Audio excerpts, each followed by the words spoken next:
como la respiración, como tocarlo y está caliente, tocarlo está frío, se observa el inflamado, hay un cambio de color, está la ocultación, a veces utilizando elementos, y el síntoma es todo lo que el paciente nos dice de cómo se encuentra. ¿Está? Bueno, vamos a tener lo que se llaman los signos vitales.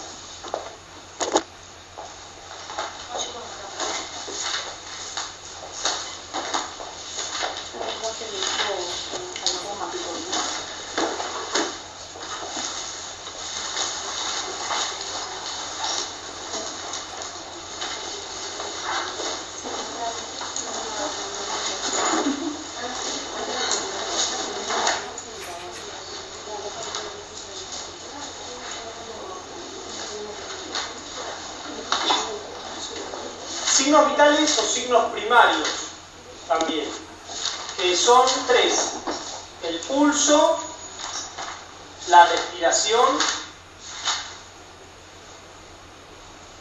y la temperatura.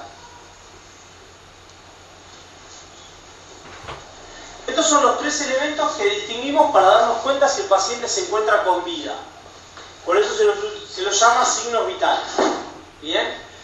Después, comúnmente en el hospital, en la casa o donde sea, lo que hacemos es tomar lo que se llaman los controles de rutina, ¿tá? Que son más. ¿Tá? Ahí ya sabemos que el paciente se encuentra con vida y lo que hacemos es valorar el estado general del paciente. Entonces, por otra parte, vamos a tener lo que se llaman los controles de rutina. En los controles de rutina también va a entrar el pulso, también va a entrar la respiración,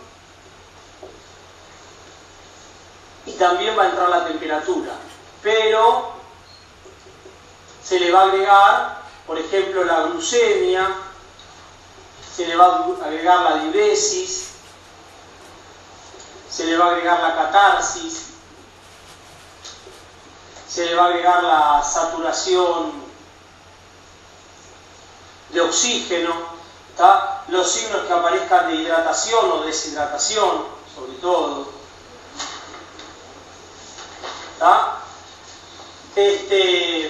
En estos serían los controles rutinarios, o sea, todo el tiempo estaríamos, algunos son de observación y otros son de valoración, ¿bien? En los que lo vamos a utilizar. Después vamos a ver qué características tienen que tener para que sean normales, ¿bien? Vamos a empezar a hablar por la situación en la cual el paciente, nos preguntamos si, antes de empezar a hablar los valores, las características, ¿qué tal? Ese paciente en la emergencia, si se encuentra con vida o no se encuentra con vida.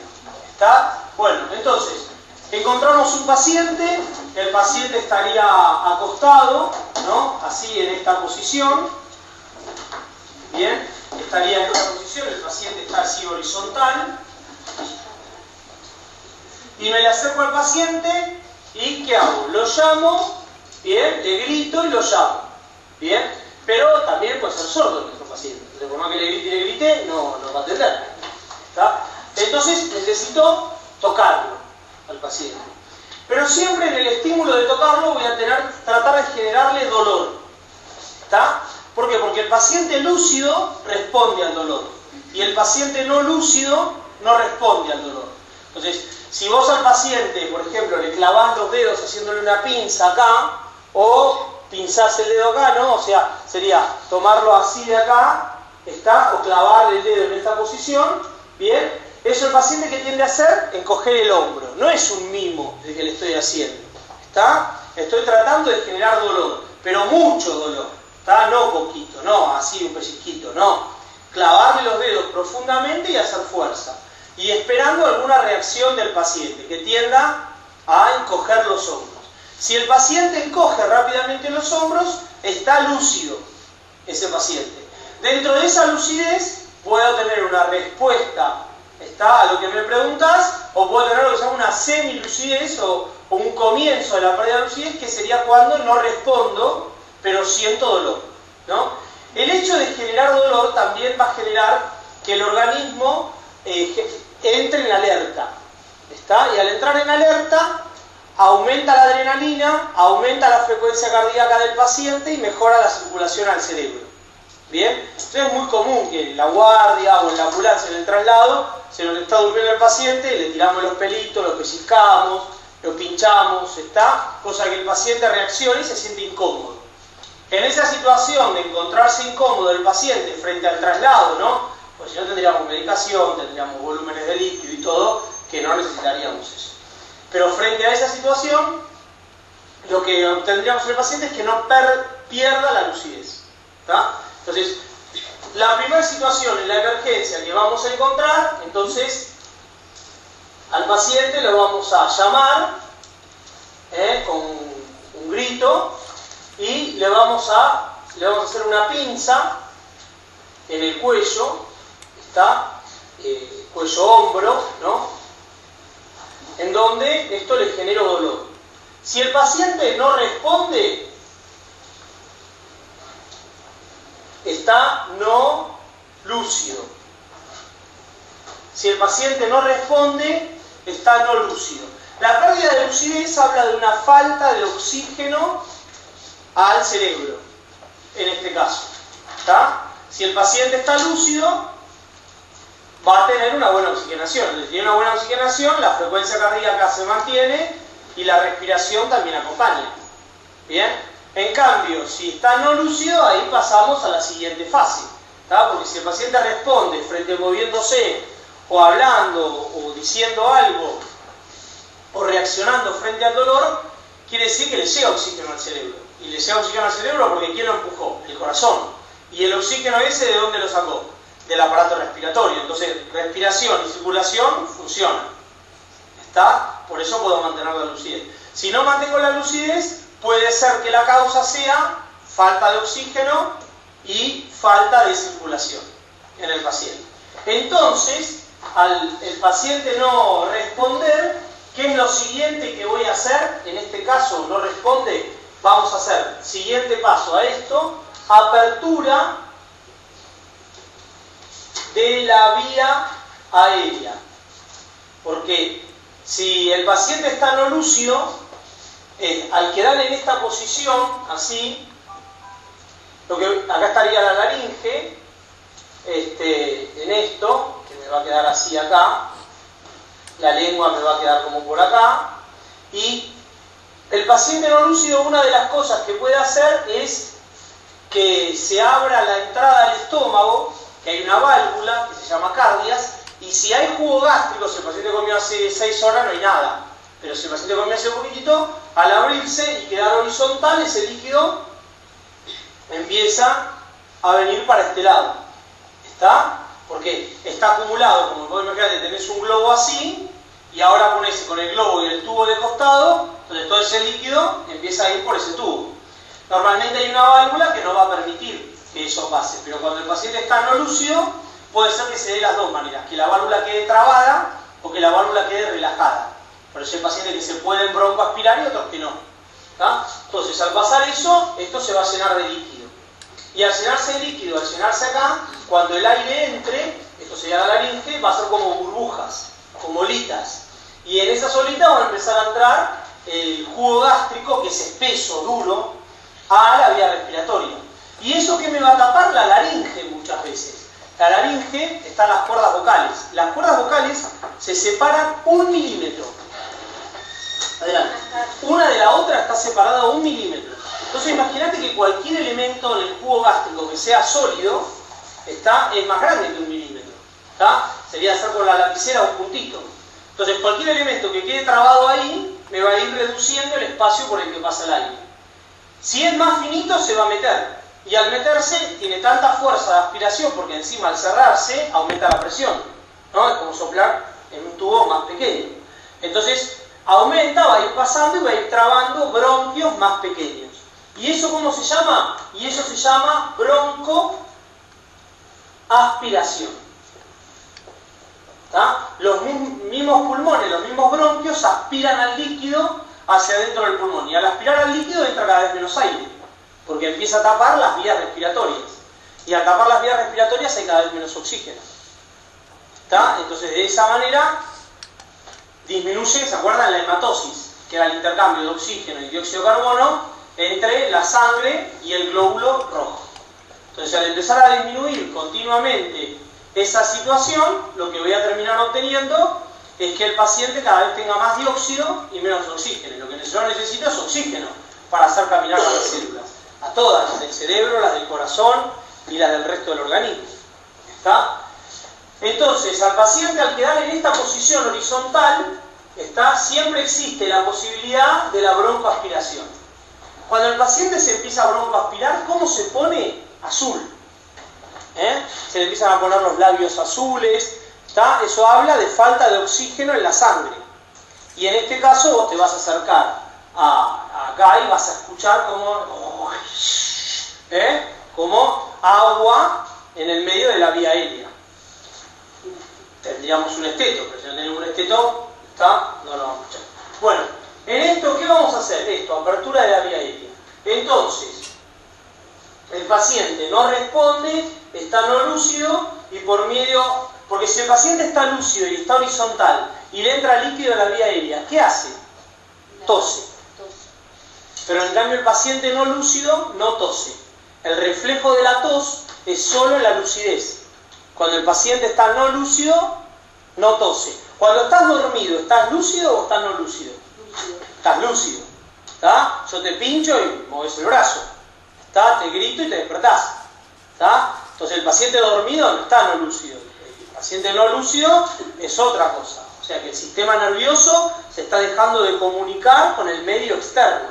¿Está? Es la primera fase del comienzo del coma. Es un precoma. Eso. ¿Está? Porque si después sigue avanzando, el sistema nervioso cada vez se va aislando más. ¿Bien? Del medio del organismo, del aparato digestivo, de la circulación y cada vez va entrando en un estado de coma más profundo. ¿Está? Bueno, en esto el paciente está no lúcido, o sea, no siente dolor, no responde, no tiene tos. ¿Está? Porque el paciente lúcido, si le entraría líquido en la vía respiratoria, entraría a toser, y claro, toser acostado, imposible, porque no lográs empujar al líquido. Cuando uno está parado, al toser, esputa para acá, pero acá el líquido ¿qué haría? Sube, baja. ¿Está? Entonces se haría. Entonces lo tendría que girar al paciente para de esa manera permitirle expectorar, toser. Y después lo volvería a esa posición, si necesito estar así. Bueno, en esto, el paciente de apertura de la vía aérea, ¿qué va a hacer?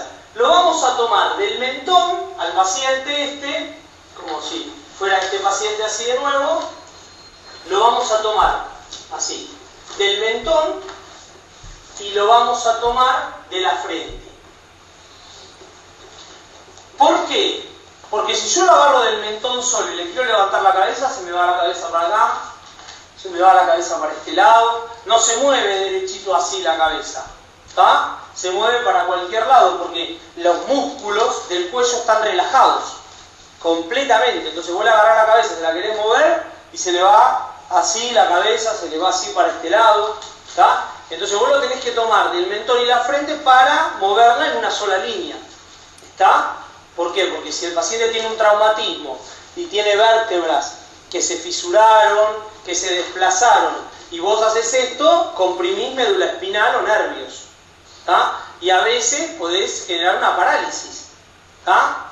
En el paciente al generar eso. Entonces depende de la situación. Por eso normalmente en estos pacientes se le pone un collarín o cuello Filadelfia que obliga a estar en esta posición, ¿tá? Así separa las vértebras y permite la entrada del aire. Entonces al hacer eso, de acá tomamos el mentón y le ponemos la cabeza en esta posición, así. Queda así. Bien el mentón hacia arriba. Así. No ahí, sino ahí.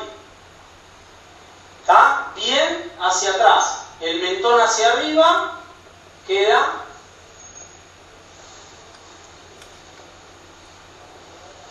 y la frente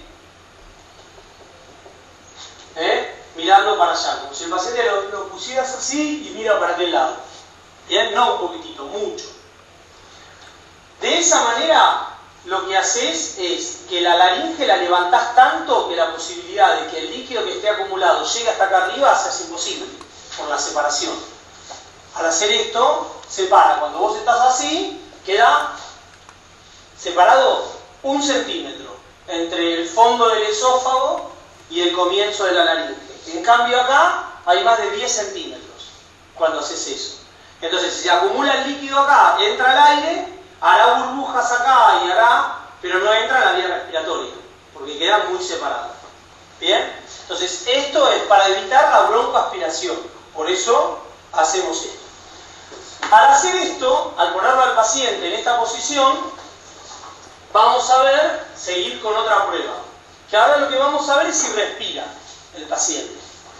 ¿Está? Para ver si respira el paciente, nos vamos a poner acá, así, en esta posición. ¿Bien? Y acá, para acordarnos, muchas veces en medicina se hacen reglitas mnemotécnicas. Una reglita que te diga una palabra. Y esos son el significado a veces de otras. Y acá, para acordarnos, la pregunta es, ¿respira el paciente? ¿Ah? Y la pregunta es, mes. ¿Y qué significa? Miro el tórax. Entonces me pongo bien cerquita del paciente, la boca del paciente lógicamente se la voy a abrir, me fijo si tiene, no sé, dientes postizos o algo que pueda estar obstruyendo el paso del aire, y miro el tórax. Si el tórax se eleva, respira, ¿no? Está acostado así, veo que el tórax hace esto, está respirando. Bueno, pero puede ser que no sea tan suave la respiración que el movimiento torácico sea casi imperceptible. Entonces lo que hago es escucho la respiración. Entonces estoy acá y estoy tratando de escuchar la respiración. Y al mismo tiempo lo que hago es siento la brisa de la respiración. Si el paciente respira, cuando yo le acerque la mejilla, voy a sentir la pequeña brisita del aire que me va a ir dando en la mejilla. Si la respiración es fuerte, voy a escucharlo. ¿Está?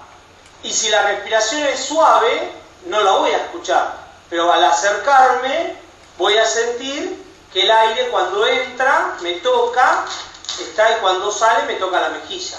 Entonces estoy utilizando 3 sentidos para darme cuenta si el paciente respira. Utilizando 3 sentidos. Si frente a estos 3 me dan todos negativos, el paciente tiene un paro, si todo esto me da no, tiene un paro respiratorio. Ahora me queda por ver si el paciente tiene circulación. Y para eso voy a presionar la arteria carótida, que me va a pasar por acá, la arteria, a esta altura. Entonces, con el paciente en esta posición, le voy a apoyar los dedos sobre el mentón, así, en esta posición, está, voy a apoyo los dedos del lado del mentón, pegado al mentón, presionando la laringe, porque la arteria está ahí, pasando ahí. Lo haces esto durante 10 segundos. Si te da positivo, tiene pulso, y si te da negativo, tiene un paro circulatorio. ¿Ah? Si da de esto no, nada, tiene un paro circulatorio. Paro circulatorio. ¿Bien? Una pregunta, ¿qué dice ahí donde dice mes en la DNI? Miro el tórax. Escucho la respiración. siento la brisa de la respiración. Entonces, termino esta maniobra y me doy cuenta que el paciente, si estoy todo negativo, no tiene pulso y no respira. Entonces, ¿qué tengo que hacer ahora? ¿Qué vamos a hacer? No tiene pulso y no respira. Antes que eso, ¿qué tengo que hacer siempre? Llamar a la emergencia.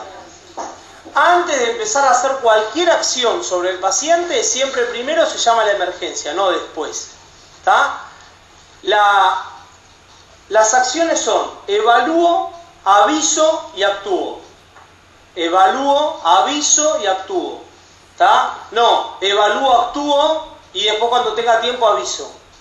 No, porque cuanto más tiempo tardes en llamar a la emergencia, menos probabilidad de vida tiene este paciente. ¿Está? Porque vos no tenés un desfibrilador, no tenés los elementos de intubación, no tenés las drogas pertinentes para hacer un RCP, ¿está? Entonces, solo con la maniobra de compresión es una maniobra que es transitoria entre el encuentro con el paciente y la atención por parte de la ambulancia. El paciente, por comprimirle el pecho, no vuelve a latirle el corazón. ¿Bien? Claro, lo único que haces es no permitir que se coagule, básicamente, la sangre adentro del corazón. ¿Bien?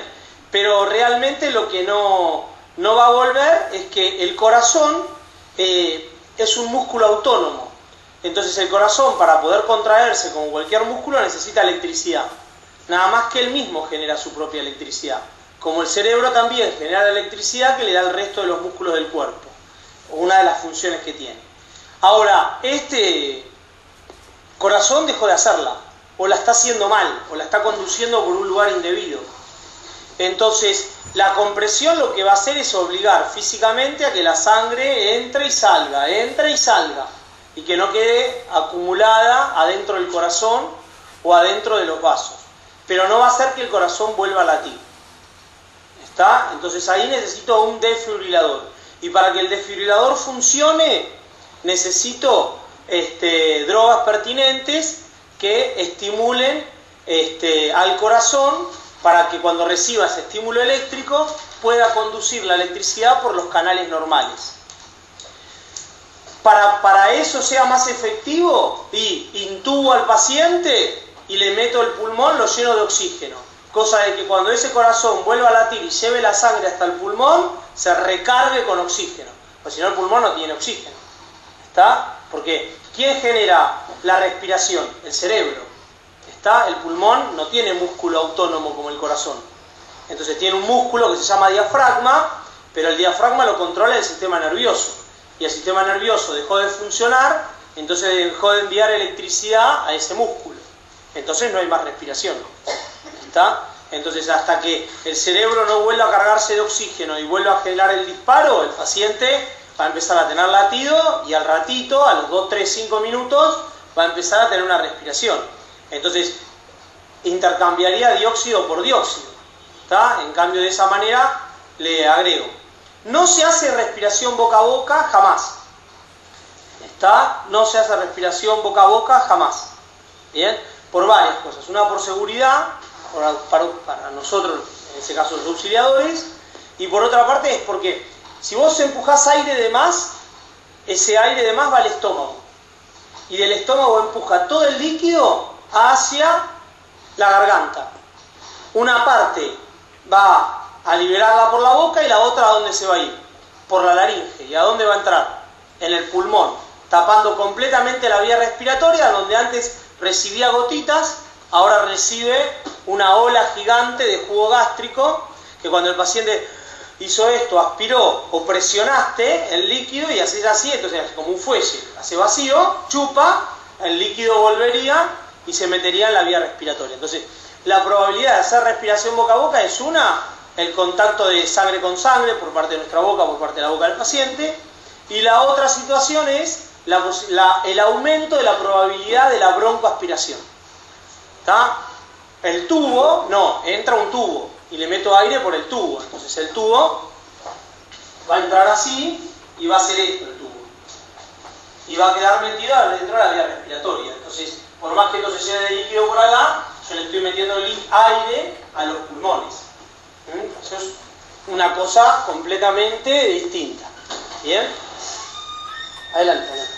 Bueno, en esto, ¿cómo vamos a hacer el aviso? Entonces, siempre recuerden, evalúo, aviso y actúo, ¿no? O sea, a ver, si llegué a la casa del paciente, llego a la casa del pariente, del paciente, del vecino, está acostado. Siempre el mejor lugar para el paciente no lúcido es el piso, no la cama. ¿Está? ¿Por qué? Porque si el paciente empieza a convulsionar, de la cama se te cae. Y que se te caiga de la cama, por más que la cama mida 40 centímetros, se fractura la pelvis, se fracturan los dedos de la mano, se saca del lugar el hombro, la cadera, ¿está? Porque como caiga, sigue zarandeándose, golpeando, ¿está? Y es difícil porque es como yo te daría una bolsa, ¿está? De 1,80 m, de 80 kilos, gigante así, te digo, rotala, levantá la UPA, ¿está? No es como una persona que tiene una movilidad, ¿está? Por más que pese 80 kilos, capaz que la levantás, pero te lo doy eso mismo en una bolsa y ese tipo de peso no lo vas a ver. Y encima moviéndose, olvídate. Entonces siempre, en ese caso, le bajamos el colchón al piso. ¿Qué hacemos? Apertura, lo llamamos, no responde, apertura de la vía aérea, miro, escucho y siento, termino de hacer miro, escucho y siento, no tiene pulso, no tiene respiración. Entonces vamos a probar el pulso. Vení, parate un segundo. Entonces, ahora te mirando por allá. Pero vení, acércate si bien todos. Cuando yo le voy a tomar el pulso, lo que hago es, si él tiene la cabeza así, la arteria está apoyada sobre el músculo. ¿Y cómo va a estar el músculo? Blandito. Entonces sería como tratar de apretar esta fibra. La trato de apretar para aplastarla y ¿qué hace? Se me hunde. Entonces no la puedo aplastar. Yo necesito a la arteria aplastarla porque capaz que el volumen de sangre que pasa es menor. Entonces no lo voy a sentir. No va a ser como el pulso que tiene ahora, boom, boom, boom. Hace un pulso Entonces yo tengo que agarrar que la arteria quede así. Entonces cualquier gotita de sangre que pase la siento. Pero si él está al estar acostado así, yo pongo los dedos y se va para adentro y no siento nada. Pero en cambio, si yo hago esto con la cabeza, todos los músculos de acá quedan duros como una madera. Y entonces los dedos me quedan apoyados sobre el mentón, y esto que tocamos acá sería la laringe, ¿no? La nuez.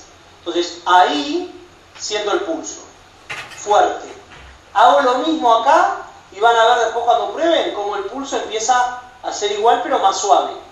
Pero ahora porque él está lúcido, si él estaría no lúcido y con un problema cardiovascular, vos haces esto y no sentís nada. Y acá sí, apenas lo sentís. Entonces siempre para tomar el pulso en un paciente no lúcido, el mentón tiene que estar bien arriba y no se toma acá. Se toma siempre apoyado en el mentón y la yema apoyando la laringe ahí, haciendo esto, en esta posición. Nosotros estaríamos así de acá arriba y mantendríamos la mano ahí. Y ahí es donde, si yo, hago eso y no siento nada, no tiene pulso. No necesito empezar a toquetear por todos lados. Entonces, siempre es importante la práctica de la maniobra, porque en la práctica de la maniobra es lo que te da seguridad. Si vos estás acostumbrado a tomar el pulso al paciente, a ver, pará que te busco el pulso en el cuello, te busco, acá te lo encontré. Cuando venga la emergencia, ¿qué vas a hacer? Lo mismo. Entonces, para que no pase ese, te debe buscar el pulso en el cuello. Cualquier persona siempre le levantas el cuello y apoyas los dedos. Sentís fuerte el pulso, entonces te acostumbras a la maniobra. Cuando te acostumbres a la maniobra, cuando venga la emergencia, lo repetís. Porque una de la emergencia lo que menos hace es pensar. Y lo que más haces es reaccionar.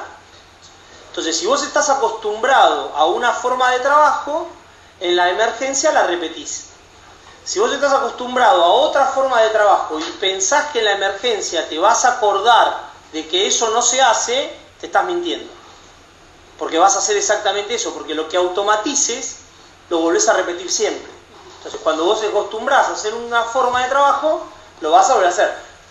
Cuando haces a una persona así, le pones los dedos y le sentís el pulso. No hay problema, porque el pulso es fuerte. ¿Tá? Ahora, cuando venga la emergencia también le vas a hacer esto. Y es ahí donde capaz que no lo sientas. ¿Tá? Y la peor de las situaciones siempre en una emergencia es la duda. Porque la duda no te deja avanzar. Porque yo te pregunto, ¿tiene pulso? Y vos me decís, sí, hacemos una cosa. Bueno, controlamos la respiración, el pulso. ¿No tiene pulso? No, hacemos otra. ¿Tiene pulso? No sé. No podemos hacer nada.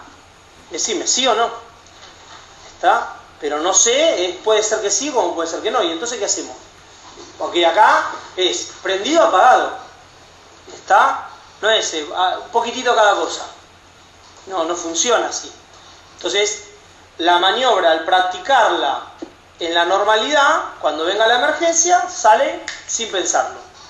Que esa es la idea del trabajo, básicamente. Bueno, en esto, miremos las dos formas, a veces una errónea y una no, de cuando atienden a un paciente en el domicilio en una emergencia. El paciente no responde, al no responder, le tomo la respiración, me la acerco, ¿está? Si yo quiero respirar así, me cuesta más.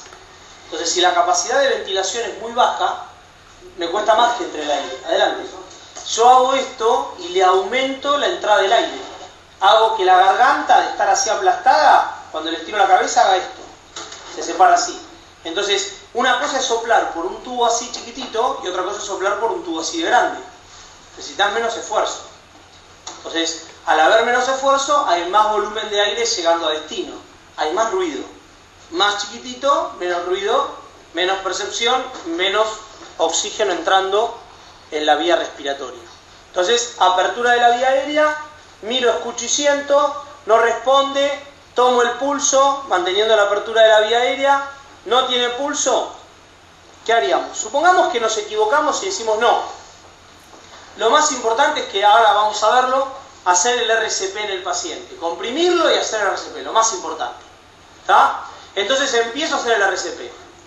¿Cuántas veces lo practicaste en tu vida? Una, media, ninguna. ¿Qué posibilidad de ser efectivo vas a tener?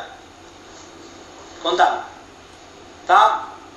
Con todas las ganas que tengas. En un 2% vas a andar de efectividad. En un 3%, con ganas. ¿Está? Como mucho. Está regalándote. ¿Está? Porque vos necesitas generar circulación. Si vos tenés un entrenamiento y vos vas practicando esto, vos vas sabiendo cuántas fuerzas es. Al saber cuántas fuerzas es, ni te pasás, ni quedás corto.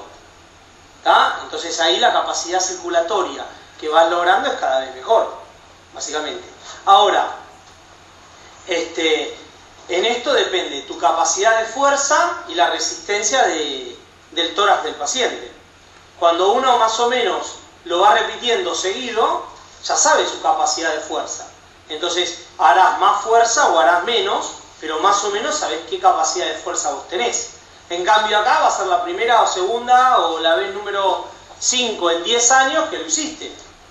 Entonces tu capacidad de fuerza no sé cómo puede ser. Entonces ahí también es una gran pérdida de la efectividad en esto. Entonces, me tengo toda la fe, le empiezo a comprimir, empiezo a comprimir, empiezo a comprimir, empiezo a comprimir, estoy haciendo fuerza de brazo. ¿Está?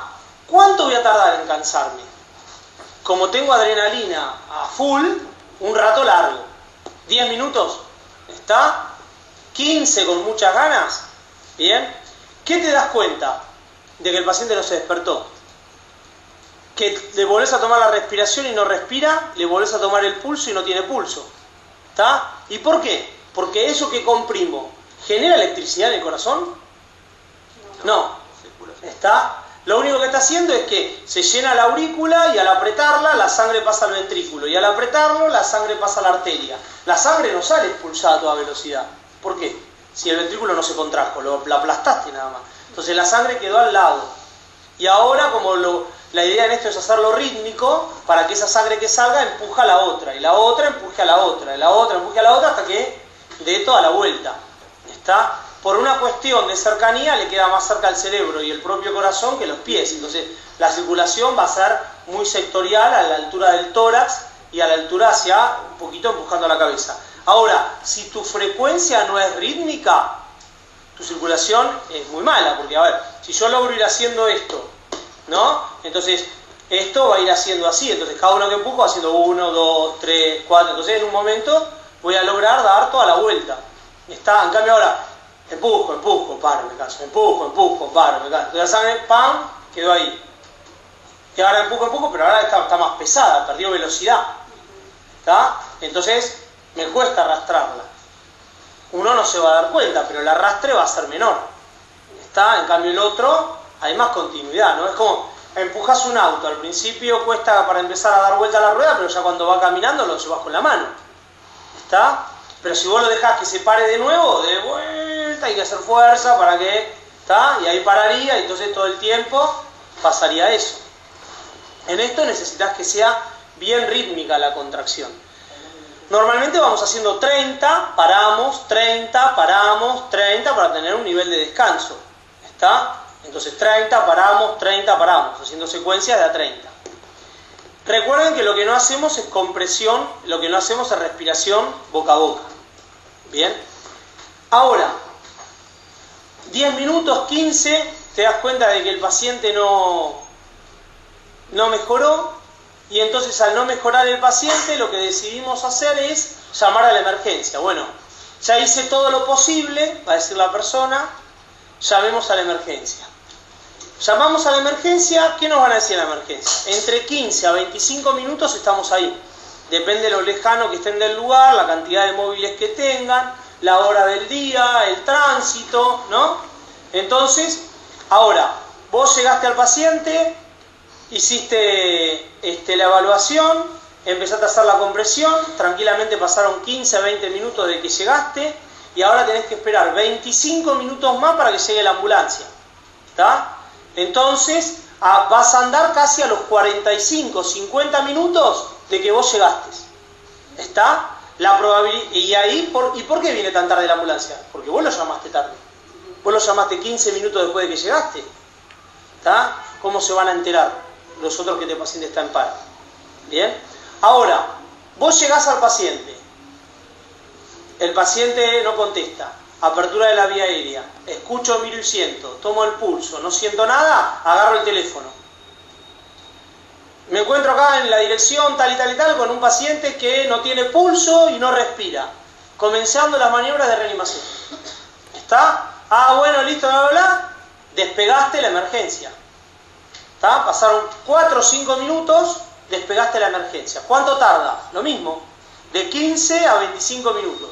O sea, si tenés suerte, antes de los 30 minutos, ¿está? O antes de los 25, ya está el personal de emergencia con el desfibrilador en la mano, y el botiquín con todos los elementos para comenzar la reanimación avanzada en este paciente. ¿Quién tiene más sobrevida? ¿El que llega a la ambulancia a los 20 minutos o el que llega a los 45? De los 20 minutos. ¿Y quién generó ese retraso? Vos. ¿Por qué? Porque te creías con la seguridad de poder sacar adelante a este paciente, porque creías que era mejor primero atenderlo y después llamar. Como si llamar fuera algo de pérdida de tiempo y atenderlo fuera algo más importante. No. Primero se llama y después se atiende. Evalúo, aviso y actúo. Así es en las emergencias. Hay pacientes que van a cuidar que, por ejemplo, tienen EPOC, ¿no? Enfermedad pulmonar obstructiva crónica. Entonces tiene una capacidad respiratoria muy mala el paciente, y a veces él empieza a entrar en asfixia al paciente, porque tiene un poquito de moco, porque le entró un poquito de líquido, un poquito de jugo gástrico. Ahí ya hay preparado un protocolo, ¿no? Entonces hay una bomba de aspiración, no, al paciente le bajó la saturación, hay que ponerle la manguera, meterle gel, meterle la manguera, aspirarlo, comprimirle el pecho, aspirar, comprimir el pecho, aspirar, y fijarse si empieza a mejorar la saturación. ¿Mejora la saturación? Sí, bueno, nebulización con oxígeno, con salbutamol, pero ahí ya hay una planificación. ¿Por qué? Porque al paciente esto le pasa una vez por semana, una vez cada 3 días, una vez cada 9, una vez cada tanto. Ahí lo importante es, cuando esto suceda, ¿qué tengo que hacer? ¿Cuál es el protocolo a desplegar? ¿Me lo sé de memoria? ¿Tá? ¿Tengo los datos anotados acá del paciente de cuánto el nivel de presión de aspirar le tengo que poner? ¿Cuántas compresiones le tengo que ir haciendo mientras aspiro? ¿Durante cuánta cantidad de tiempo tengo que ponerle la manguerita? Tengo que pasarle el salbutamol. ¿Cuántas veces lo tengo que poner? Bueno, si yo lo vengo haciendo cada 4 días, en un momento me lo sé de memoria. Pero si no lo hago hace 6 meses, no. Protocolo en la pared pegado. Protocolo en la mesita de luz. Paso 1 con letras así grandes. Paso 2, paso 3, está. Eso una. Segundo, los elementos acá al lado del paciente. No, pará que voy a buscar la mascarilla, pará que voy corriendo, pará que voy a buscar el salbutamol, pará que voy corriendo. Tengo que traer la otra máscara. No. Si la emergencia se puede presentar en cualquier momento, siempre los elementos tienen que estar al lado mío. ¿Está? Tengo que llamar por teléfono a la emergencia. Pará que me tengo que ir. El paciente está en la casa de atrás, me tengo que ir a la casa de adelante para pedirle el teléfono al hijo que me pase. Estamos hablando, ¿no? El teléfono tiene que estar ahí, los papeles del paciente tienen que estar ahí. Se da el aviso, se llamará al hijo, lo que sea. Pero todo lo que necesito siempre ahí. El carrito de emergencias, en lo que es el shock room, se trata básicamente de eso. Es tener como si fuera un montón de estantes ordenados por el tipo de emergencia que tengo. Si es circulatoria, si es respiratoria, si es cardiorrespiratoria, ¿está? Entonces con las drogas pertinentes ordenadas, ¿está? Y abro tal caja y tengo ordenado de la medida tal a la medida tal. Entonces, no, esto de medida tal, entonces no tengo que ponerme a revolver para que encuentre un 14, está entre 20 cajas. No, seccionado, bien dividido, con el palito, con la división, como si fueran la caja de los cubiertos, para encontrar el elemento que necesito. Lo voy entregando, terminé de hacer el trabajo, se terminó la emergencia, ¿qué hay que hacer? Reponer el carrito. Porque capaz que dentro de 2 horas hay que hacerlo de nuevo. ¿Tá? Si no, vení mañana, abrís y decís, che, falta de 4, mandá a buscar a correr. No, eso no puede pasar. Por algo se llama shock room. Ahí tengo que tener todos los elementos preparados y ordenados. Está el desfibrilador cargado, está con la carga eléctrica que necesita para la utilización. Terminé de usarlo en la emergencia, vuelvo, lo conecto para recargar el aparato. ¿Está? Entonces, ahí hay que tener siempre un orden. Está de trabajo en esto. La compresión torácica.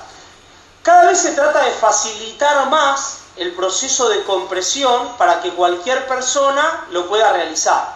Bien, esa va a ser siempre la idea. Bueno, la situación de la compresión ahí va a ser, si yo le miro el tórax al paciente con una mano, a ver, esto va a ser así. Vamos a tratar de ver algún hueso.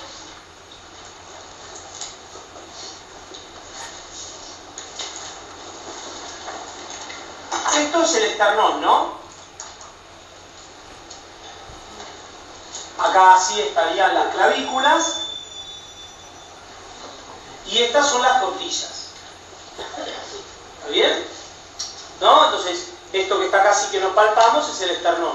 Acá, clavículas. Y estas que nos palpamos por acá, las costillas.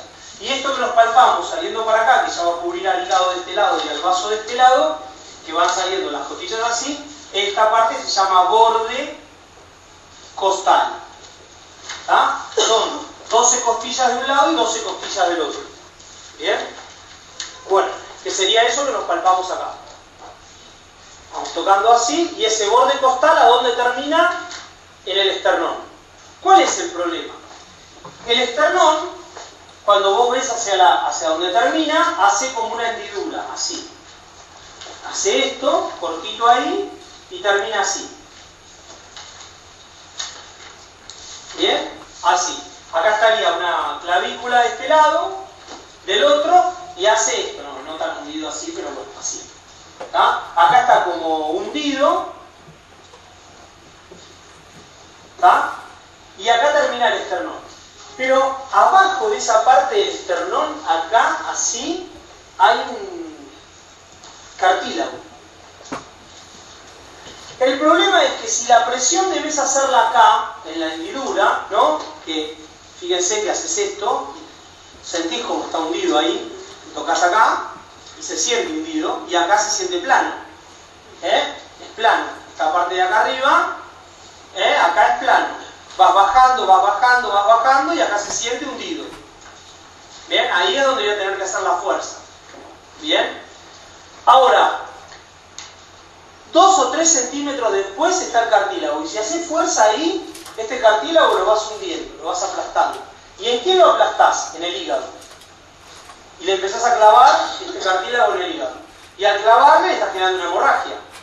Pero también, atrás del hígado pasa la vena cava inferior. Entonces vos aplastás, rompés al hígado y el hígado aplasta la vena cava. O sea, si no lo mató el paro circulatorio, le rompiste la vena cava inferior y se murió de una hemorragia interna. ¿Está? De una o de la otra. ¿Bien? Entonces, acá no se presiona. Entonces, ¿qué hacemos? Palpamos a donde termina el esternón. ¿Ven? Ahí. Palpo así donde puedo hundir los dedos. Toco. Tóquense en el esternón, si se puede. Se tocan el esternón y fíjense que en un lado termina el esternón. Y ahí podés enterrar los dedos. ¿Ah? Acá no podría y a este sí ya podría hundirlo. Ahí está el estómago. ¿Ah? Eso es el epigástrico, se llama eso. ¿Bien? Bueno, ahí justo arriba de la parte dura no tenés que presionar.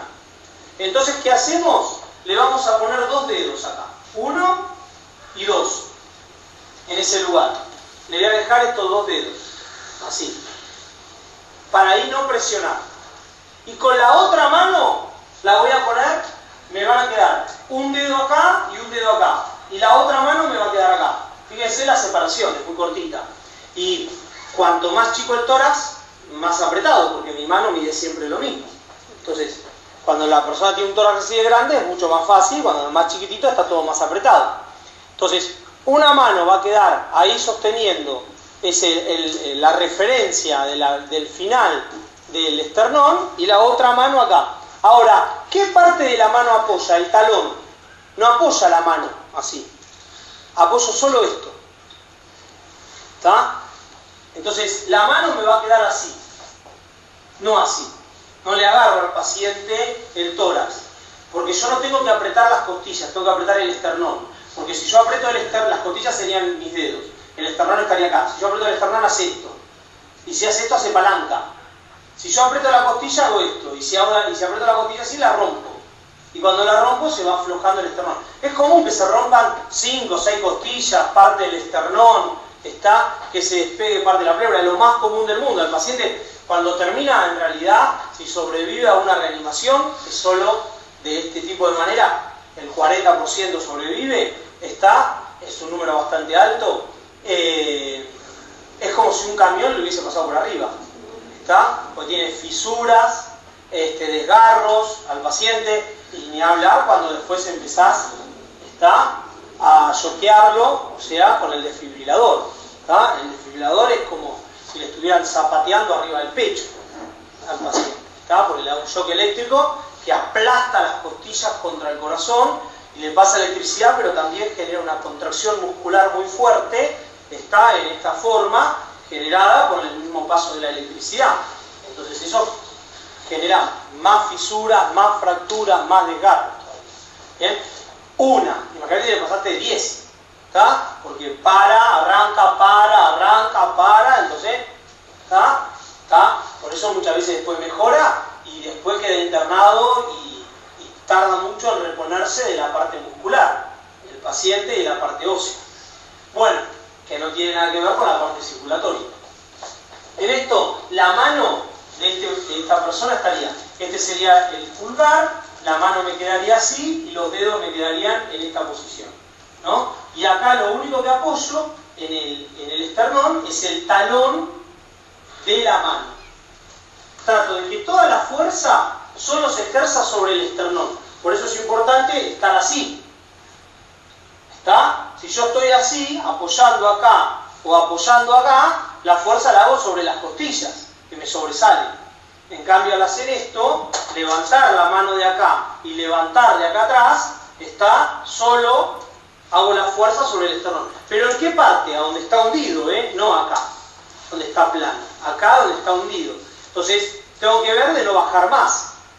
Cuando apoyé la mano, no la levanto, no hago fuerza así. ¿Se golpea? No, se presiona y se va y se suelta. Y cuando suelto no salto. ¿Tá? No es que hundo y suelto, hundo y suelto, no. Acompaño. ¿Tá? Acompaño.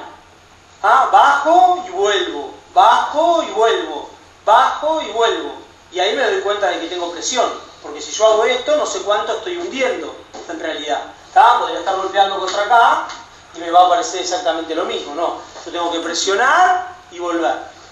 Para que la presión sea más fácil, vamos a entrelazar los dedos. Entonces, tomo reparo, tomo apoyo, encastro el talón de la mano, y cuando el talón de la mano está encastrado, la otra mano hace así, entrelaza los dedos, y tira la mano, los dedos así para atrás, y hace esto. Y tratamos de los dos puntos hacer una presión sobre la otra, o sea, talón sobre talón. Y ahí presiono. Toda la fuerza, no así. Porque ahí la fuerza la hago con los dedos, apretándole las costillas. ¿Está? Al hacer esto. Yo tengo que la fuerza, la mano tiene que estar levantada y tengo que lograr hacer esto.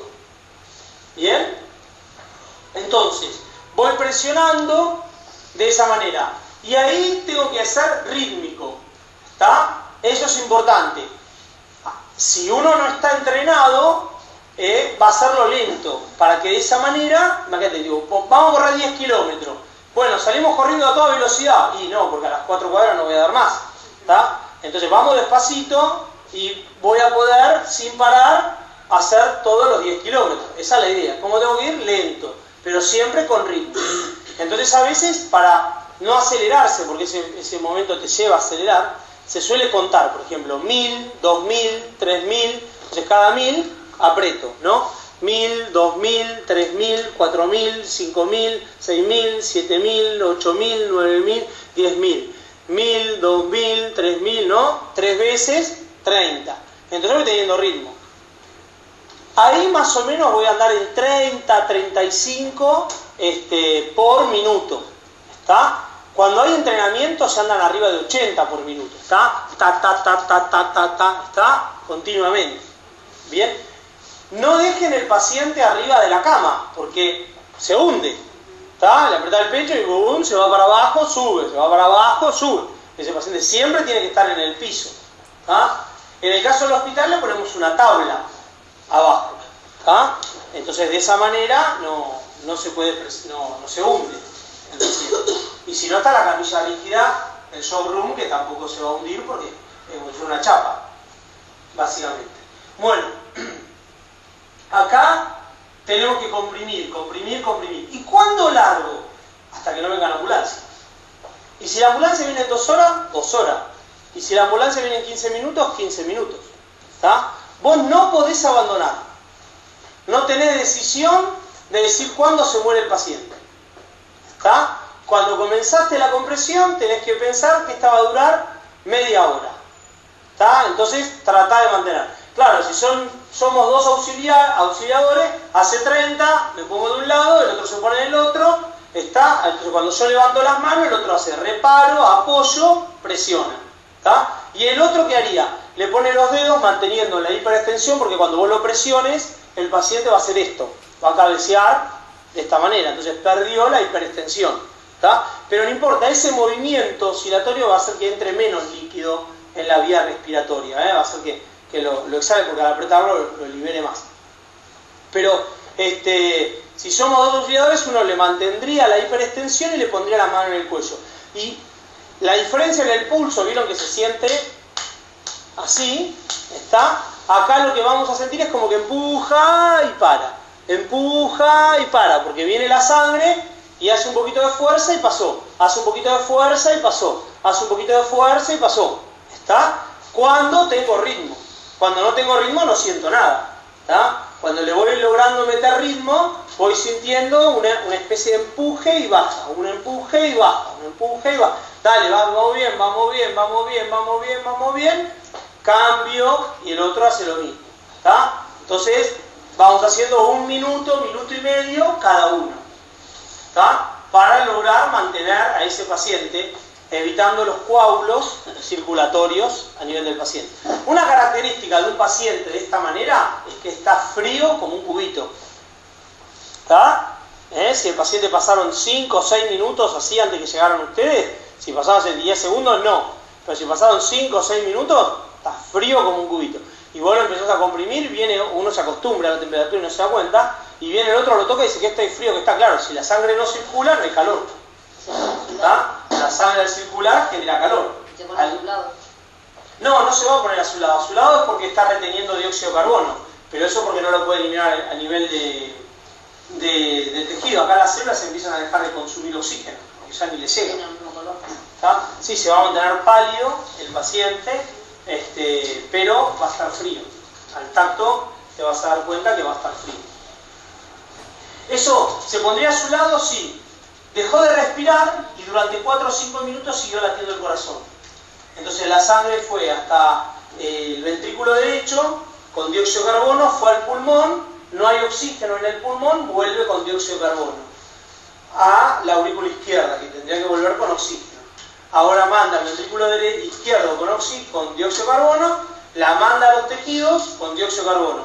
Las células le dicen, yo dióxido ya tengo, si lo hago yo. Está que me venís a traer dióxido. Yo te produzco dióxido, tomá, tengo más dióxido para darte. Y el glóbulo le dice, no, mirá, no puedo llevarme más del que tengo. Vuelvo con dióxido, entonces la célula se empieza a quedar con el dióxido, no lo puede eliminar. Vuelve la sangre, va a los pulmones, no hay oxígeno, vuelve con dióxido, y entonces la célula sigue funcionando, y al seguir funcionando se va acumulando ese dióxido de carbono. ¿Está? Que lo que va haciendo los tejidos es que lo van extravasando a nivel muscular y lo va llevando hacia la piel. Entonces ahí se va a ver más opaca, porque el oxígeno es transparente y el dióxido de carbono, en cambio no, es menos translúcido. Y entonces al ser menos translúcido a la luz, va a generar más oscuridad a nivel de la piel. Entonces va a empezar a verse de esa forma más azul. Eso se llama cianosis, en ese caso. Bueno, vamos a hablar ahora del pulso.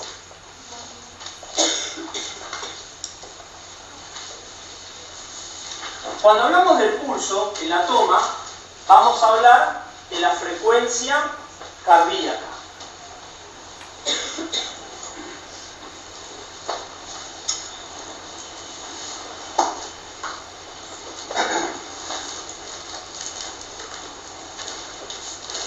¿Qué es el pulso? El pulso es la sensación que perciben nuestros dedos de golpe al presionar una arteria. Es la sensación que perciben nuestros dedos al presionar una arteria. ¿Y por qué es eso? Porque el corazón empuja la sangre en chorros, uno detrás del otro. Bien, va avanzando así, los chorros, uno detrás del otro. Y la sangre no golpea la pared de la arteria. ¿Qué pasa si yo agarro a esta arteria así? Cada uno de estos sería una sístole, ¿no? Y cada espacio en el medio sería la diástole, ¿está bien? ¿Qué pasa si yo agarro un estetoscopio? ¿Conoce un estetoscopio, no? Sí. Para ocultar. Agarrás un estetoscopio y escuchás la circulación. ¿Se escucha la sangre circular? Lo pones sobre la arteria. ¿Escuchás la sangre? ¿Escuchás el pulso? No. ¿La sangre golpea las paredes de la arteria cuando avanza? No, avanza ordenada sin golpear las paredes arteriales. Entonces acá, esto así no funciona, no escucho. ¿Está? No funciona, no escucho nada. ¿Bien? Entonces, ¿qué tengo que hacer? Presionar a la arteria con los dedos. Lograr ejercer presión con los dedos. Entonces, vamos a agarrar a esta arteria así y la vamos a hacer así.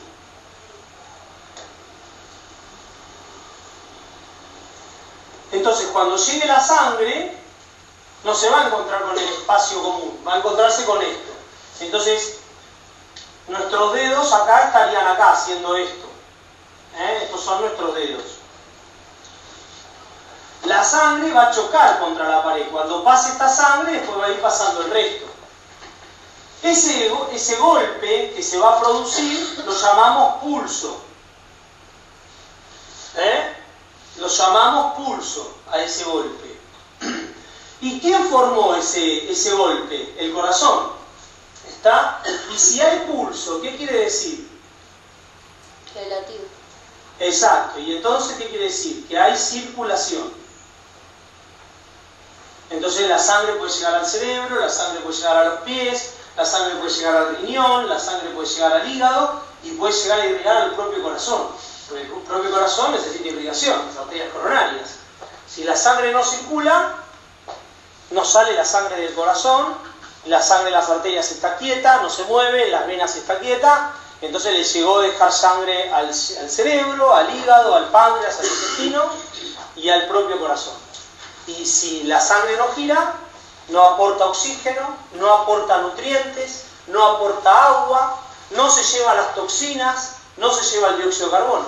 Entonces la célula se muere por la acumulación de toxinas que genera el funcionar y por la falta de energía nueva para seguir funcionando. ¿Está? Porque tengo las dos cosas acá. ¿Está? Yo, para funcionar necesito oxígeno, pero también necesito sodio, potasio, magnesio, proteínas, enzimas, hidratos de carbono, aminoácidos y agua. Todo eso me lo da la sangre, no solo oxígeno. Pero al funcionar también genero dióxido de carbono, pero genero desechos proteicos, desechos enzimáticos, desechos lipídicos, desechos hormonales, ¿no? Porque al funcionar todo eso genera una suciedad. ¿Y qué? Si me queda en la célula, se intoxica, porque se llena de mugre, básicamente. Lo tiene que eliminar y al eliminarlo lo lleva a sangre. Claro, como están entrando, están saliendo, ¿no? La sangre por acá le da a la célula y por acá pide, porque si no, a la sangre le faltarían elementos. Entonces la sangre tiene 100, da 50 y al faltarle 50 aspira. Entonces la célula absorbe los 50 y da otros 50 y la sangre se lleva el otro contenido. Y de esa manera se va generando una comunicación entre la sangre y los tejidos. Pero para lograr eso la sangre tiene que estar dando vueltas, o sea, circulando. ¿Y quién genera eso? Uno solo, el corazón. ¿Está? Y para darme cuenta que la sangre circula, la mejor referencia siempre es el pulso. ¿Está? Si el paciente tiene pulso, hay circulación. Si el paciente no tiene pulso, no hay circulación. Claro, hay arterias muy pequeñas que me va a costar mucho identificar. Hay arterias más grandes que me va a costar menos, ¿no? Yo tengo que presionar una arteria así finita o una arteria así de gruesa cuando esto lleva este volumen de sangre y este lleva todo esto. Pero cuando a este la tenga que apretar así para que pueda pasar esta cantidad, por acá pasa tan poca que la presiono y en los dedos no siento nada. Entonces cuando vienen las emergencias siempre voy a presionar las arterias más cercanas al corazón. Y es una sola, que son las que van del cuello, porque el corazón está acá. Esta está mucho más alejada, esta está más alejada, esta está más alejada. Esta del cuello son las más cerquitas de todas. Entonces de esa manera, arterias carótidas ¿es de un solo lado o de los dos lados? De eso es la que vamos a utilizar. Entonces, al darnos cuenta de que hay pulso, darnos cuenta que hay circulación, ¿cuál sería la siguiente fase para darnos cuenta cómo funciona el pulso? Me pregunto, ¿tiene ritmo? ¿Es importante? Y sí, porque el ritmo hace que sea constante el volumen circulante. Si de repente es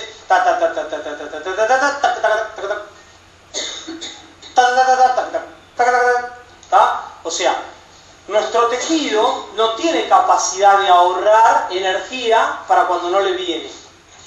Entonces, si el pulso es ta, ta, ta, ta, o taca, taca, taca, taca, taca, taca, taca, o ta, ta, ta, puede ser más lento, más rápido, normal, eso va a depender del gasto de energía que tengo. Si yo estoy en reposo, acostado, mucho gasto de energía no voy a tener, entonces las frecuencias van a tender a ser lentas. Si yo estoy subiendo la escalera o me estoy peleando con alguien, ahí aumento la frecuencia cardíaca, el consumo aumentaría también. Bien, eso el que lo ordena es el sistema nervioso, básicamente, porque también tiene que aumentar la cantidad de oxígeno, también el cerebro lo que hace es dilatar arterias o contraerlas, ¿está? Para que le vaya más volumen de sangre a un tejido o a otro. Porque imaginemos, yo tengo 9 litros circulando, ¿está? Pero ahora estoy corriendo, pero las piernas no me gastan lo mismo que acostado, me gastan el triple. Entonces ahora la arteria dice, las piernas dice, bueno, sentado gasto 1 litro de oxígeno minuto, pero ahora corriendo gasto 5. Entonces, ¿qué tengo que lograr? Que la sangre vaya más volumen, ¿está? Porque no solo más rápido, la vuelta más rápido, sino pasar de 1 litro a 2 litros de sangre. ¿Qué hago con la arteria? El sistema nervioso, las arterias están formadas por músculo, entonces las venas también. La arteria estaría así, toda esta pared sería así muscular, y agarrás a la arteria y el sistema nervioso del cerebro relaja el músculo y ahora la arteria pasó a medir esto. Entonces acá entraban 2 litros de sangre y acá entran 4 litros de sangre. ¿Está? ¿Bien?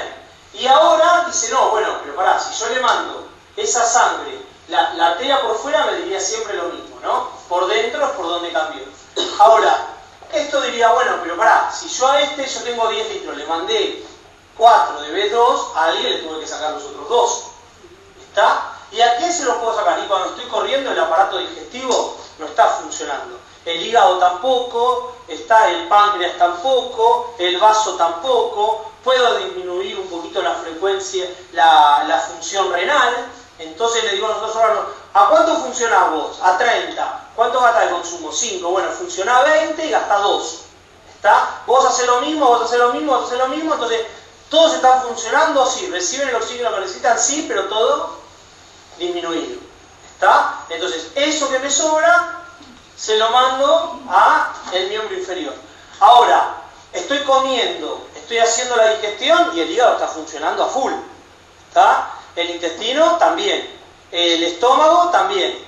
¿Está? Entonces, en ese caso, ahora esos son los que consumen. De B2 consumen 6, 8. Y bueno, ¿y a dónde queda? Bueno, ahora al revés ahora. Comprimo la arteria. Acá la voy a contraer para que pase menos sangre. Ahora o al revés, contraigo las arterias que van a los miembros inferiores y las que van al cerebro y dilato las que van al aparato digestivo porque el aparato digestivo me va a dar nutrientes para recuperar energía o para después poder trasladarlo al resto de los tejidos. Entonces estoy en esa fase de recuperación. Por eso, por ejemplo, comemos y nos da modorra, ¿no? Porque al bajarle un poquitito la oxigenación al cerebro, el cerebro dice, ah, bueno, si me bajás un poquito la oxigenación, tengo que mis funciones reducirlas, ¿está? No, esta sí, sino en menos. Entonces el paciente está cansado, somnoliento, está después de la digestión. Y claro, y cuanto más larga es o sea, más pesado de lo que comiste y tardás más tiempo en hacer la digestión, y peor va a ser, porque más consumo de energía el aparato digestivo. ¿Y qué pasa si vos terminás de comer y pasan 10 minutos y decís, bueno, voy a correr? Y se te empiezan a contracturar las piernas y demás, porque el músculo de las piernas necesitaría más oxígeno, pero el sistema nervioso dice, no, el oxígeno ahora está para el aparato digestivo, el de más. Vos tenés como para quedarte sentado, ¿está? Quedate sentado y vas a tener el oxígeno necesario. Ahora, si estás corriendo con todo, no, entonces el músculo pide 30 de oxígeno y le dan 10. Y entonces empieza a ponerse duro porque le falta energía, básicamente. Y ahí pueden venir calambres, contracturas y demás en ese propio momento. Bueno, más allá de eso, el pulso, el hecho de tener ritmo, quiere decir que el espacio de tiempo entre pulso y pulso es siempre el mismo. ¿Está? Entonces, si gráficamente veríamos el ritmo, diríamos el ritmo es así. Podría llegar a ser así, o podría llegar a ser así, en una situación gráfica. Pero yo veo que esto es igual a esto, que es igual a esto, ¿no? 1 es igual a este segmento de tiempo de 2, que es igual al segmento de tiempo. ¿Está? Y cada uno de estos piquitos fue un golpe que sentí, o sea, un pulso. ¿Tá? Y este es el espacio entre pulso y pulso, ¿no? Que sería el tiempo de diástole. Y es siempre el mismo. Tac, tac, tac, tac, tac, tac, tac. Puede ser como dije antes. Tac, tac, tac, tac, más lento. O puede ser más rápido. Taca, taca, taca, taca, taca, taca, taca, taca, taca, taca, taca, taca. ¿Tá? ¿Sigue siendo rítmico? Sí. ¿Tá? Sigue siendo rítmico. Lo importante primero es que sea rítmico. Si es rítmico, puedo obtener un valor. Porque como es constante, el próximo minuto va a ser igual a este. Y el otro va a ser igual. En cambio, si no tiene ritmo, si miro en esto y digo no tiene ritmo. Entonces, ¿qué tiene? Una arritmia. Y entonces cortito, cortito, largo, largo, uno más fuerte, uno más cortito, más largo, más cortito, ¿está? Pequeño, más grande, ¿está? Entonces esto sería una arritmia, completamente irregular. Acá la oxigenación es buena, es mala, es mala, es buena, es buena, es mala, es mala, es mala, es mala, buena, ¿está? Ese es el problema. Entonces, yo de repente, el músculo necesita 30, pero de repente como está, taca, taca, taca, taca, está recibiendo 90, 90, 90, 90, me sobra, está de más. Bárbaro, pero él gasta 30, porque no acumula. ¿Está? Pero si ahora de repente, taca, taca, taca, está, bueno, ahora le llegan 5, pero necesita 30. Entonces empieza a sufrir. ¿Está? Porque no acumuló de cuando le venían 90. Entonces de repente le viene más rápido, de repente le viene más lento. El problema es cuando le viene más lento. ¿Está? Si empieza a tener esas fases. Porque hay veces hay pacientes con arritmia que entran caminando. Hola, ¿qué tal? Y vos le mirás la frecuencia y una montaña rusa. Así. ¿Está? Pero claro, si esa montaña rusa es entre, no sé, 90 y 120, el aporte de oxígeno es irregular, pero es constantemente alto. Entonces no le va a faltar oxígeno. Ahora, si la arritmia es entre 30 a 60, taca, taca, taca, taca, taca, taca, taca, taca, taca, taca, taca. Entonces el paciente está no lúcido, está inconsciente. ¿Está? ¿Por qué? Porque nunca llega al aporte necesario de oxígeno. ¿Está? A veces un poquitito y un montón de veces con déficit. ¿En dónde? En el cerebro, en los músculos, en el corazón, en el hígado, en el páncreas. ¿Está? Pero bueno, el corazón es el que genera el latido y él es el único que lo puede generar. Y las fibras miocárdicas no son reemplazables, no tienen división celular. Entonces las que se mueren no son reemplazadas por otras. ¿Está? Entonces, y son como un músculo que necesitan que les pase electricidad para poder contraerse. No ninguna otra cosa. ¿Bien? Entonces no es que con una medicación voy a generarle electricidad. ¿Está? No, lo genera, necesito un estímulo eléctrico. Bueno, en estas situaciones es lo primero que distinguimos al tomar un pulso. Si el pulso tiene ritmo o no tiene ritmo. Si no tiene ritmo, siempre puede ser un estado de urgencia o de emergencia. ¿Está? Urgencia es, yo hablo con el paciente, estoy charlando, ¿tiene ritmo? Sí. ¿Es irregular? Sí. Pero tiene buena oxigenación al cerebro. ¿Está? Porque estoy charlando, me contesta, siente dolor, está lúcido. ¿Bien? En cambio el otro estaría no lúcido. Así que ese paciente con esa arritmia irregular puede después entrar en un paro circulatorio. ¿Está? Porque si el aporte de oxígeno es menos que lo normal, menos que lo normal, mucho menos que lo normal, en un momento el déficit es tan grande que entra en paro, porque no tiene energía para poder seguir generando esa contracción. Entonces, cuando hay paro, no hay pulso. Cero. ¿Está? Cuando hay arritmia, hay pulso. Irregular. ¿Está? Normalmente el pulso siempre es regular. Al ser regular vos lo podés contar. Lo vas a contar. Y a esa toma del pulso se llama frecuencia cardíaca. FC. Que la frecuencia cardíaca vendría a ser la cantidad de latidos minuto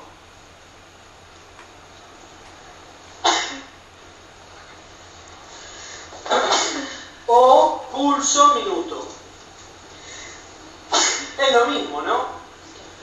Porque se se habla de latido cuando, por ejemplo, en un monitoreo, cuando lo estoy ocultando, cuando estoy viendo un electrocardiograma, cuando hago una ecografía. Ahí estoy hablando del corazón, porque estoy haciéndolo sobre el corazón. Y estoy hablando del pulso cuando estoy utilizando los dedos, ¿está? Porque lo tomo sobre una arteria. Entonces en la arteria escucho el empuje de la sangre sobre la pared de la arteria, y eso se llama pulso, ¿está? Entonces cuando lo hablamos de hacerlo, por ejemplo, en un registro, normalmente al paciente le tomamos el pulso. Pero si el paciente tiene un monitoreo, miro el monitoreo y anoto el valor del monitoreo, lo que está teniendo ahí. Entonces ahí hablo del latido, ¿está? En unidad coronaria, en terapia intensiva, la mayoría de las veces. Cuando van usted con los dedos a contabilizar. Ahora, esto es latidos o pulso minuto. O sea que hay que ver cuántos de estos golpecitos siento durante un minuto. ¿Está? Entonces voy a... Lo normal igual es de 60 a 100. Claro, vamos a presionar la arteria y vamos a contabilizar durante un minuto cuántos golpecitos de estos siento. ¿Bien? La frecuencia cardíaca normal es entre 60 a 100 latidos minuto o pulso minuto. ¿En un adulto? Sí.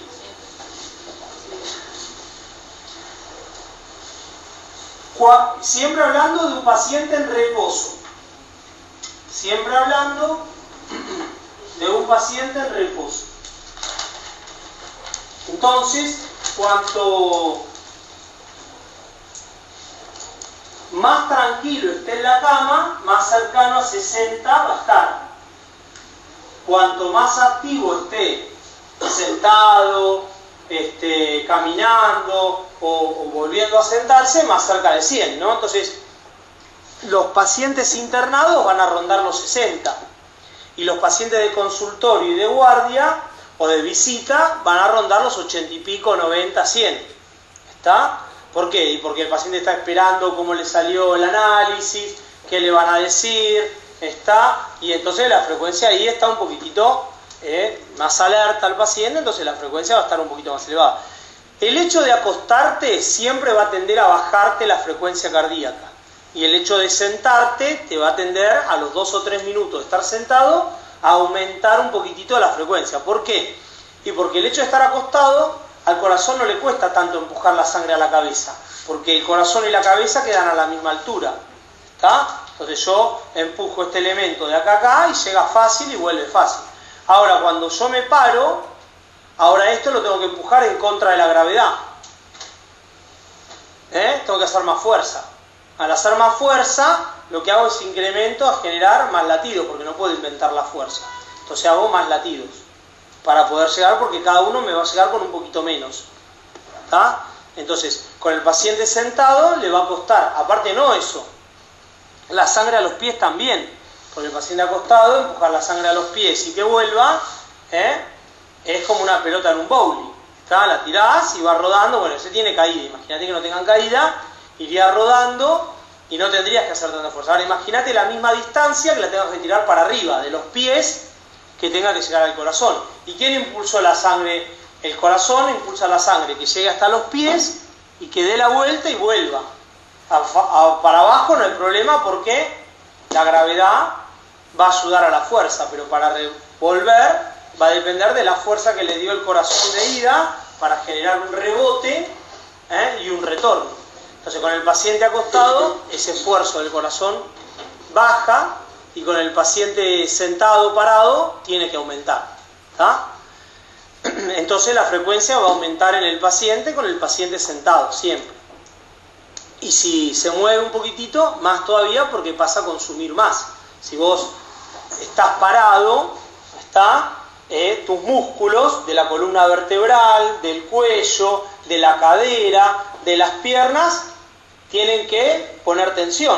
Entonces gastan mucho más oxígeno que en esta posición, que van a estar en una posición más relajada. ¿Está? Y si estoy acostado, más todavía.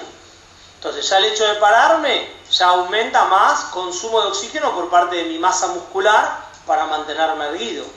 ¿Está? O para mantenerme sentado, parado, mayor. Ya necesito aumentar un poquitito más la frecuencia en cada una de esas circunstancias.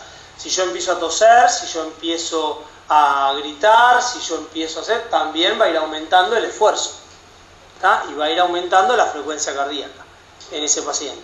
La frecuencia cardíaca normal de 60 a 100. Si el paciente tiene menos de 60 latidos minuto, tiene una bradicardia. Si el paciente tiene más de 100 latidos minutos, tiene una taquicardia. Bradicardia, taquicardia. Siempre estoy hablando de que es regular, ¿está? El corazón 120 latidos, tique, tique, tique, tique, tique, tique, tique. ¿Tiene arritmia? No, la arritmia es irregularidad. Acá hay ritmo acelerado, ritmo lento, le podrías decir, ¿está? Y de 60 a 100 normal. Recuerden que la frecuencia cardíaca al paso de los años va a ir disminuyendo, ¿no? Entonces yo tengo que la frecuencia cardíaca al paso en la edad, está así en la edad, va a ir hacia abajo. Y la tensión arterial va a ser lo contrario, va a ir hacia arriba. ¿Está? No. Nacemos con 180, 200 latidos por minuto. Y durante los primeros 3-4 meses se mantiene entre 180 y 160 la frecuencia cardíaca. Y después de los 3-4 meses, cuando ya el pulmón mejora su capacidad, empezamos a bajar a 130, 120, y así nos vamos a mantener 1 año y medio, 2 años. Y después vamos a rondar entre 90 a 110, hasta casi los 8-9 años. Cuando estás embarazada, claro, ahí va a andar más también, ahí puede andar de 250 o 300. ¿Está? En esto, la frecuencia cardíaca en los gerontes siempre tiende a ser menor, y la frecuencia cardíaca en los chicos siempre tiende a ser más elevada de 100. Bien, eso es normal que se dé de esa manera. Bueno, en esto vamos a tener los lugares a los cuales podemos tomar el pulso. Bien, vamos a arrancar de ahí, de los lugares en los que podemos tomar el pulso. Vamos a un pequeño recreo y arrancamos de ahí.